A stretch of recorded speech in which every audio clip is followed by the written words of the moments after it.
नमस्ते प्यारे बच्चों। हिंदी प्रथम भाषा कुमार भारती के शीर्षक डिनर कहानी भाग 2 के इस वीडियो में मैं आप सभी का स्वागत करती हूँ।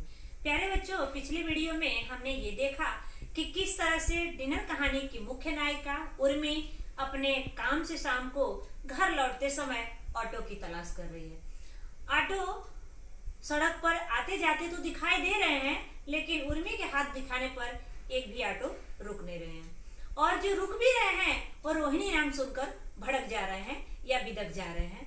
रोहिणी नाम से ही उनको पता नहीं क्या ऐसा है जो वो जाने के लिए तैयार नहीं हो रहे हैं। उर्मी ना सुनकर इतना थक जाती है, ऐसे लगता है वो ऊर्जाहीन हो गई है, शक्तिहीन हो गई है। उसकी शक्ति ऐसा लगता है रेसे रेसे की तरह से पूरी बाहर निकल गई हो। आगे बढ़ते हुए चली जा रही है। चलते चलते वो इतना थक गई है कि सड़क के किनारे फुटपाथ पर किसी वस्तु का सहारा लेकर वो वहीं पे खड़ी हो जाती है। आइए बच्चों, देखते हैं अगले परिच्छेद में क्या होता है। आइए बच्चों, शीर्षक डिनर कहानी का परिच्छेद 2 का वाचन देखते हैं। चारों ओर अच्छा खासा अंधेरा घिर चुका था।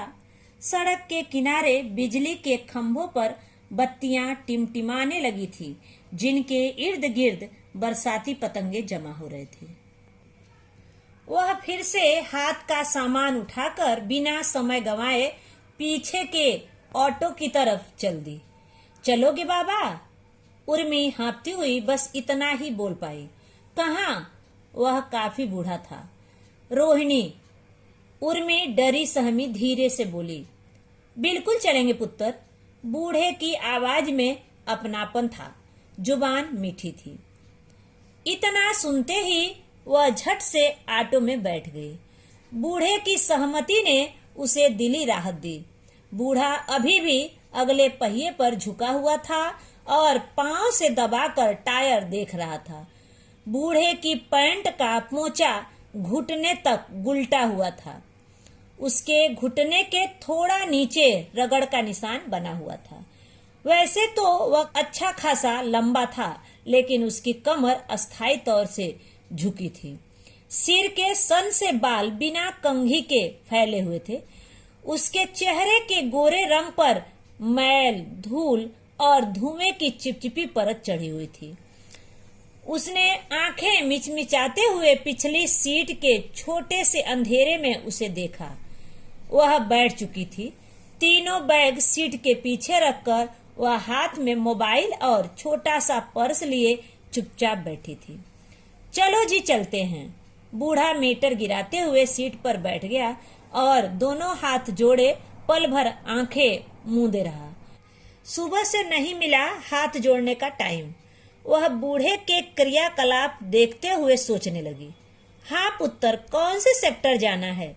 बूढ़े की जुबान में पंजाबी लहजा था। सेक्टर 13। वो इत्मीनान से बोली। अब पहले वाली खीज झुंझलाहट जाती रही थी। बूढ़ा बिना बोले चल पड़ा। ऑटो गति पकड़ने लगा। पुत्र, एक बात पूछूं? बूढ़ा आगे सड़क पर दृष्टि गड़ाए झिझकते हुए धीमे से बोला। हाँ, ऐसा लगता है पुत्र आप कहीं काम करती हो। हाँ, अखबार में। उर्मी ने सिर पीछे टिका लिया था। अखबार में? अखबार में कैसे? बूढ़ा हैरान था। खबरें लाती हूँ, उर्मी कहते हुए लापरवाही से मुस्कुराई। खबरें? बूढ़े ने दोहराया। वह और ज्यादा हैरान था। काफी देर तक बूढ़ा चुप रहा।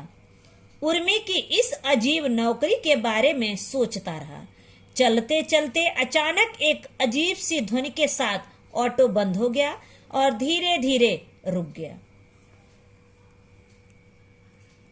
ओहो! बूढ़े के मुंह से निकला। क्या मुसीबत है?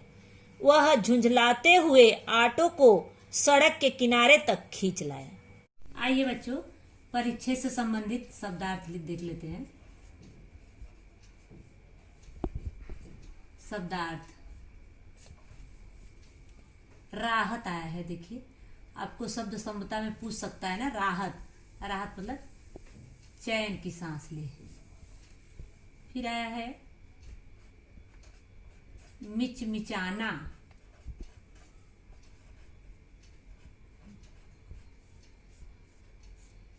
मिचमिचाना, आंखें दबाकर देखना। जब आंखों से कम दिखाई देता है तो आंखें दबाकर देखना, आंखें दबाकर देखना। आया है पर्स। पर्स अंग्रेजी शब्द है, बटुआ हिंदी शब्द है बटुआ। क्रियाकलाप,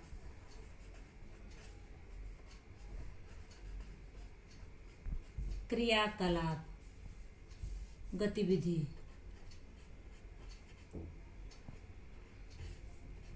गतिविधि।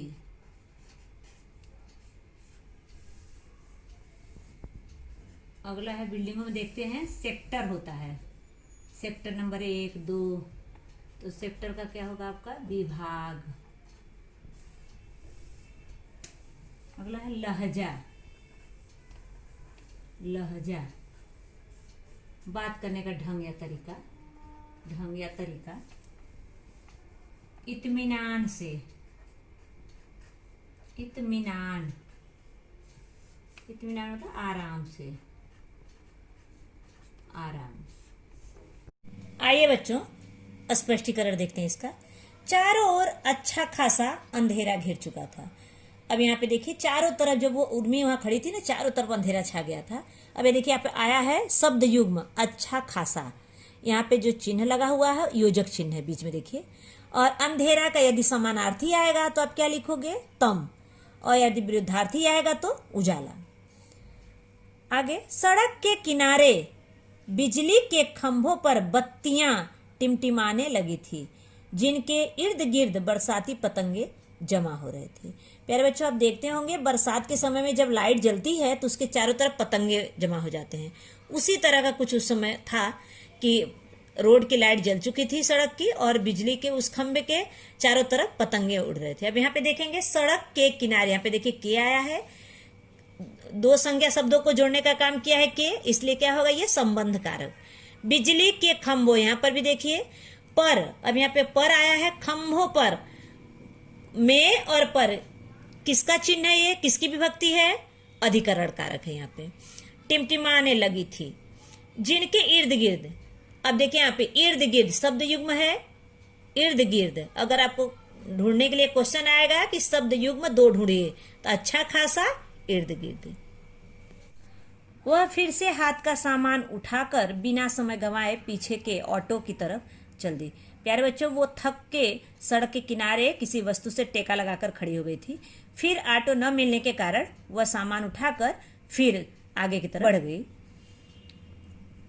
चलोगे बाबा? एक ऑटो वाले से उर्मी ने प्रश्न किया। देखिए यहाँ पे प्रश्नवाचक चिन्ह है। हिंदी व्याकरण में चिन्हों का बहुत महत्व होता है। देखिए विराम चिन्ह का, तो यहाँ पे प्रश्न पूछा जा रहा है, चलोगे बाबा? वो पूछ रही है उस। अब यहाँ पे देखिए एक संस्कार भी आपको सिखाया जा रहा है, शिष्टाचार, कि कोई मजदूर हो या कुछ भी काम करता हो, अगर आपसे बड़ा हो तो हमें उसके साथ किस तरह से बात करना चाहिए? शिष्टाचार से बात करना चाहिए। देखिए वो ऑटो वाला है, उर्मी उस व्यक्ति को बिल्कुल नहीं जानती है, फिर भी क्या उनको बोल रही है? बाबा बोल रही, चलोगे बाबा? तो हमें इससे शिष्टाचार भी सीखने को मिल रहा है। और यहाँ पे देखेंगे प्रश्नवाचक चिन्ह है। उर्मी हाँफती हुई बस इतना ही बोल पाई। कहाँ? किसने पूछा? ऑटो वाले ने पूछा। जब उर्मी ने पूछा चलोगे बाबा, ऑटो वाले ने कहा कहाँ? देखिए यहाँ पर भी प्रश्नवाचक चिन्ह लगा हुआ है, और यहाँ पे दोहरा अवतरण चिन्ह है। देखिए यहाँ पे वह काफी बूढ़ा था। अब यहाँ पे देखिए पूर्ण विराम है। कौन काफी बूढ़ा था? ऑटो वाला। फिर उर्मी ने उत्तर दिया, रोहिणी। उर्मी डरी सहमी धीरे से बोली। उर्मी क्यों डरी सहमी धीरे से बोली? क्योंकि रोहिणी नाम सुनकर सारे ऑटो वाले ना बोल देते थे, इसलिए उर्मी ने धीरे से कहा, वो रोहिणी नाम लिया, ताकि ये भी ऑटो वाला पता नहीं तैयार होगा कि नहीं होगा। अब यहाँ पे देखिए डरी सहमी, ये भी क्या आ गया? शब्द युग्म है। बिल्कुल चलेंगे पुत्र, ऑटो ड्राइवर ने जवाब दिया। चलेंगे पुत्र, पुत्र, इसलिए ये पुत्र सुन के ही लग रहा है कि वो कोई पंजाबी रिक्शा ड्राइवर था। बूढ़े की आवाज में अपनापन था, जुबान मीठी थी। वो इस तरह से बोला जैसे लगा कोई अपना बोल रहा हो, और एकदम उसके बातों में एकदम मिठास थी। जो जुबान थी एकदम मीठी थी, उसके बातों में एकदम मिठास, ऐसा लगता है कोई अपनापन उसको कोई अपना व्यक्ति अपने लिए वहाँ पे बोल रहा है या तैयार है आने के लिए। इतना सुनते ही वह झट से ऑटो में बैठ गई। उर्मी इतना सुनते ही जब वो हाँ कहा, झट से ऑटो में बैठ गई। अब देखिए ऑटो में यहाँ पे कौन सा कारक है? अधिकरण कारक है। अब यहाँ पे इतना सुनते ही वह झट से ऑटो में बैठ गई, ये कौन सा? सामान्य भूतकाल। बूढ़े की सहमति ने उसे दिली राहत दी। जब बूढ़ा स्वीकृति दिया कि हाँ, सहमति मतलब स्वीकृति दिया कि हाँ, तो उसके मन को एकदम दिल को राहत पहुंची, चैन आया उसको। राहत समानार्थी चैन। बूढ़ा अभी भी अगले पहिए पर झुका हुआ था। अब देखिए बूढ़ा का समानार्थी आएगा तो क्या लिखोगे आप बोलोगे बूढ़ा ही होता है, तो बूढ़ा का समानार्थी वृद्ध भी होता है, इसलिए ऐसी छोटी छोटी चीज़ों को भी हमें ध्यान देना है। बूढ़ा अभी भी अगले पहिए पर झुका हुआ था और पांव से दबाकर टायर देख रहा था। अब देखिए बूढ़ा अभी भी अगले पहिए पर झुका हुआ था और अब ये झुका हुआ था, ये भी एक स्वतंत्र वाक्य है, और पांव से दबाकर टायर देख रहा था, ये भी स्वतंत्र वाक्य है। इसलिए कौन सा वाक्य है? रचना के आधार पे देखेंगे तो संयुक्त वाक्य है। बूढ़े की पैंट का पोंचा घुटने तक गुलटा हुआ था। अब इसमें ये बता रहा है कि जो रिक्शा ड्राइवर था उसका पैंट के नीचे का हिस्सा जो है वो घुटने तक मुड़ा हुआ था। फोल्ड कर, जब हम कोई काम करते हैं, देखते हैं ना, मिट्टी में काम करते हैं या कोई भी ऐसे काम करते हैं तो नीचे से हम फोल्ड कर लेते हैं, तो उसी तरह ये गुलटा हुआ था, मतलब फोल्ड किया हुआ था। उसके घुटने के थोड़ा नीचे रगड़ का निशान बना हुआ था, और जो रिक्शा ड्राइवर था उसके घुटने के नीचे लगता था काम करते करते वहां पे एक निशान बन गया था रगड़ का। वैसे तो वह अच्छा खासा लंबा था, लेकिन उसकी कमर अस्थायी तौर से झुकी थी। यहाँ पर भी देखेंगे कि वो अच्छा खासा लंबा था लेकिन कमर अस्थायी रूप से झुकी थी। यहाँ भी देखिए लेकिन संयोजक चिन्ह है, यहाँ पर समुच्चय बोधक अव्यय होगा, और देखेंगे तो संयुक्त वाक्य भी होगा क्योंकि दोनों वाक्य स्वतंत्र हैं। यहाँ पे सिर के सन से बाल, सन मतलब सफेद थे उसके बाल, बिना कंघी के, वो कंघी नहीं किया था इसलिए बाल पूरे बिखरे हुए थे। उसके चेहरे के गोरे रंग पर, वो रिक्शा ड्राइवर जो है बहुत गोरा था, उसके गोरे रंग पर मैल, धूल और धुएं की चिपचिपी परत चढ़ी हुई थी। मतलब उसके चेहरे पे धूल, सुबह से वो काम कर रहा था इसलिए चेहरे पर मैल, धूल, धुआं सभी चीज वैसे जैसे रहता है एक तह पड़ गई है, परत पड़ गई है उस पर। उसने आंखें मिचमिचाते हुए पिछली सीट के छोटे से अंधेरे में उसे देखा। किसको देखा? उर्मी को देखा। किसने देखा? रिक्शा ड्राइवर ने देखा। कैसे देखा? आंखें मिचमिचा, मतलब आंखें मिचमिचाना मतलब आंखों से कम दिखाई देता है तो आंखें दबा के देखते हैं लोग। वह बैठ चुकी थी। कौन बैठ चुका था? उर्मी बैठ चुकी थी। अब यहाँ पे देखिए वह बैठ चुकी थी, ये कौन सा काल है आपका? चुकी थी, चुका था, चुकी थे, चुके थे, ये कौन सा काल है आपका? पूर्ण भूतकाल है। यहाँ पे कौन सा काल है? पूर्ण भूतकाल है। यहाँ पे तीनों बैग सीट के पीछे रखकर वह हाथ में मोबाइल और छोटा सा पर्स लिए चुपचाप बैठी थी। वो जब ऑटो में उर्मी बैठ गई तो जो तीनों बैग ली थी वो पीछे रख दी और उसमें जो पैसा रखी थी वो पर्स और एक मोबाइल हाथ में लेकर चुपचाप बैठ गई वो। चलो जी चलते हैं, रिक्शा ड्राइवर ने उर्मी से कहा। उर्मी बैठ गई जब सीट पे तो बूढ़ा मीटर गिराते हुए सीट पर बैठ गया और दोनों हाथ जोड़े पल भर आंखें मूंदे रहा। सुबह से नहीं मिला हाथ जोड़ने का टाइम। वह बूढ़े के क्रियाकलाप देखते हुए सोचने लगी। जब ऑटो रिक्शा ड्राइवर शुरू कर दिया चलाना तो उससे पहले 2 सेकंड के लिए हाथ जोड़ा। उर्मी यह देखकर सोची कि शायद इस बूढ़े व्यक्ति को हाथ जोड़ने का टाइम भी सुबह से नहीं मिला था। हाँ तो पुत्र, कौन से सेक्टर जाना है? फिर उस रिक्शा ड्राइवर ने उर्मी से पूछा। बूढ़े की जबान में पंजाबी लहजा था, उसके बातों से ही पता चल रहा था कि वो पंजाबी है। सेक्टर 13, उर्मी ने जवाब दिया। अब यहाँ पे देखिए दोहरा अवतरण चिन्ह। फिर वो इत्मीनान से बोली। अब पहले वाली खीज झुंझलाहट जाती रही। जिस प्रकार वो पहले रिक्शा ढूंढ रही थी तो अंदर से एकदम चिढ़ थी, उसके अंदर एकदम झुंझलाहट थी, उलझन थी, वो सारी उलझन और खीज धीरे धीरे अब समाप्त हो रही थी। बूढ़ा बिना बोले चल पड़ा। ऑटो गति पकड़ने लगा। पुत्र, एक बात पूछूं? फिर रिक्शा ड्राइवर ने उर्मी से प्रश्न किया। बूढ़ा आगे सड़क पर दृष्टि गड़ाए झिझकते हुए धीमे से बोला। हाँ, उर्मी ने उत्तर दिया कि हाँ पूछिए। फिर बूढ़ा व्यक्ति बोल रहा है, वो जो ड्राइवर है, रिक्शा ड्राइवर, ऐसा लगता है पुत्र आप कहीं काम करती हो। हाँ, उर्मी ने जवाब दिया, अखबार में, बता भी दी। उर्मी ने सिर पीछे टिका लिया था, इतनी थक गई थी कि वो सीट पे बैठ के सिर पीछे टिका ली थी वो। अखबार में? अखबार में कैसे? बूढ़े ने फिर उर्मी से प्रश्न किया। बूढ़ा हैरान था। फिर उर्मी ने जवाब दिया, खबरें लाती हूँ। उर्मी कहते हुए लापरवाही से मुस्कुराई। खबरें? बूढ़े को आश्चर्य हो रहा था, इसलिए फिर उसके मन में प्रश्न आया, खबरें? बूढ़े ने दोहराया। यहाँ पे देखिए, अब यहाँ पर ये कौन सा वाक्य? अल्प विराम है यहाँ पे। वह और ज्यादा हैरान था। कौन? Rickshaw driver. काफी देर तक बूढ़ा चुपचाप रहा, उर्मी की इस अजीब नौकरी के बारे में सोचता रहा। चलते चलते, अब यहाँ देखिए शब्द युग्म आया है, चलते चलते। चलते चलते अचानक एक अजीब सी ध्वनि के साथ ऑटो बंद हो गया और धीरे धीरे रुक गया। अब यहाँ पे देखिए, बंद हो गया और धीरे धीरे, और यहाँ पे समुच्चय बोधक अव्यय है और धीरे धीरे क्रिया विशेषण अव्यय है। बता रहे कि चलते चलते बीच में ऑटो फिर बंद हो गया। एक अजीब सी ध्वनि आई, आवाज आई, उसके बाद ऑटो बंद हो गया। ओहो, अब यहाँ पे देखिए कौन सा चिन्ह है? विस्मय आदि बोधक चिन्ह है ये। बूढ़े के मुंह से निकला, क्या मुसीबत है? वह झुंझलाते हुए ऑटो को सड़क के किनारे तक खींच लाया। बूढ़ा व्यक्ति जब ऑटो बंद हुआ, बीच रोड पे रहेगा, बीच सड़क पे रहेगा, तो लोगों को आने जाने में समस्या होगी, इसलिए सड़क के किनारे खींच लाया, ये देखने के लिए उस ऑटो में क्या समस्या है। आइए बच्चों, परिच्छेद 2 से संबंधित आकलन कृति करते हैं। पहला है संजाल पूर्ण कीजिए।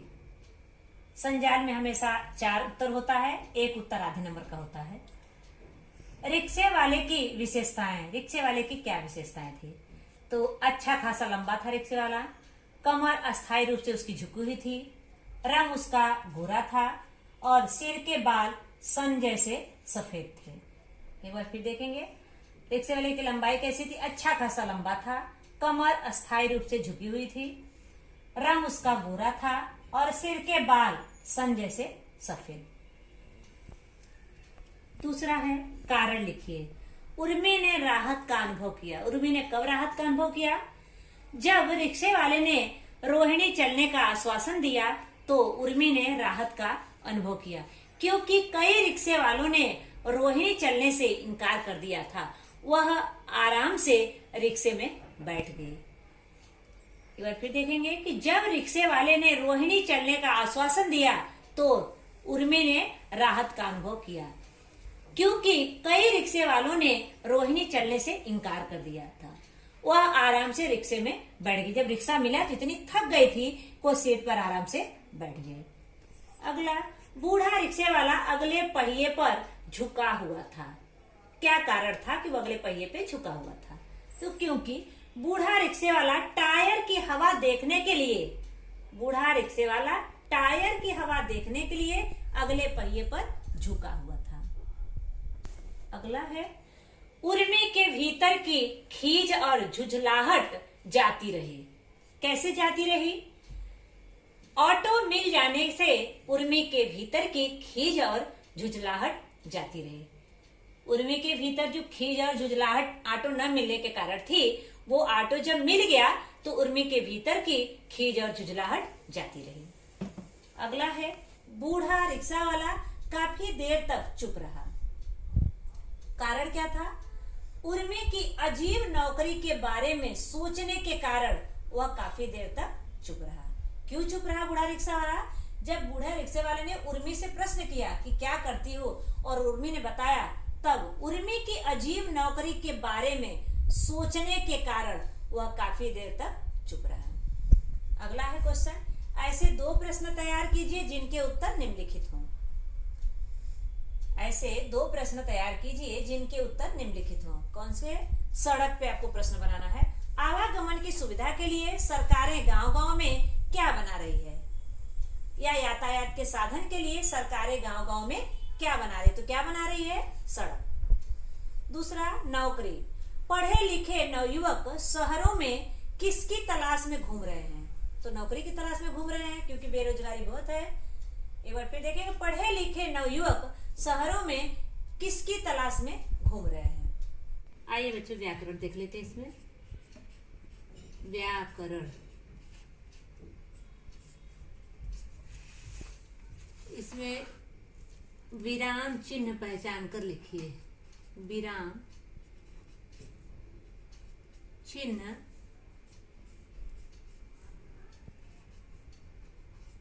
पहचान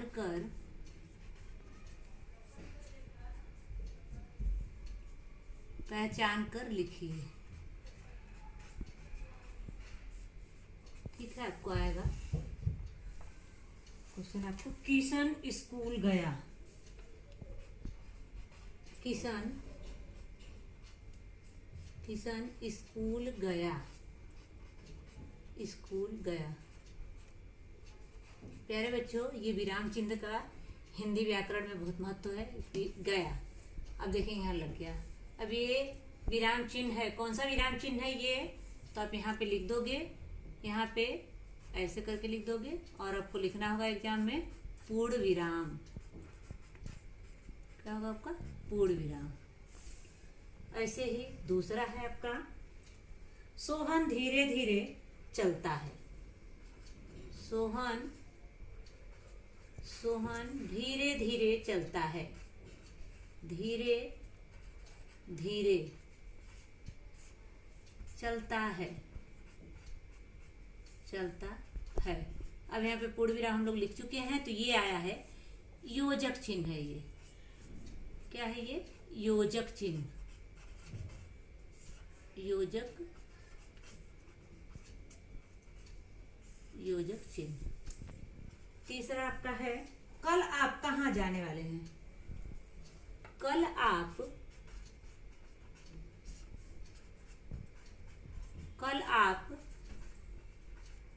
कहाँ जाने वाले हैं। अब कहाँ आया है क्वेश्चन, यहाँ पे पूछा जा रहा है कहाँ जाने वाले हैं, तो कौन सा यहाँ पे होगा चिन्ह? Question mark. मतलब यहाँ पे आप लिखोगे, ऐसे करोगे और लिखोगे प्रश्न वाचक चिन्ह, प्रश्न वाचक चिन्ह। अगला है आपका, 50 कहानियां पढ़ जाओ तो 50 कहानियां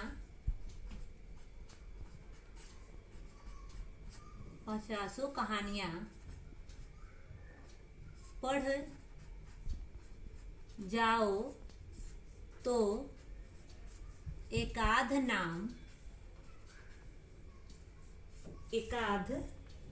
नाम मिलता है। एकाध नाम मिलता है। ये कौन सा चिन्ह है आपका?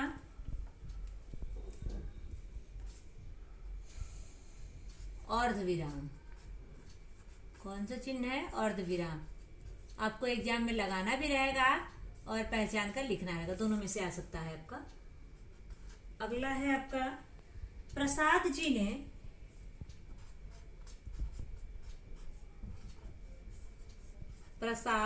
ने कविता, कहानी, प्रसाद जी ने कविता, कहानी, नाटक तथा 2 उपन्यास लिखे। प्रसाद जी ने कविता, कहानी, नाटक तथा 2 उपन्यास लिखे। अब यहाँ पर भी देखिए, यहाँ पे 2 चिन्ह आया है।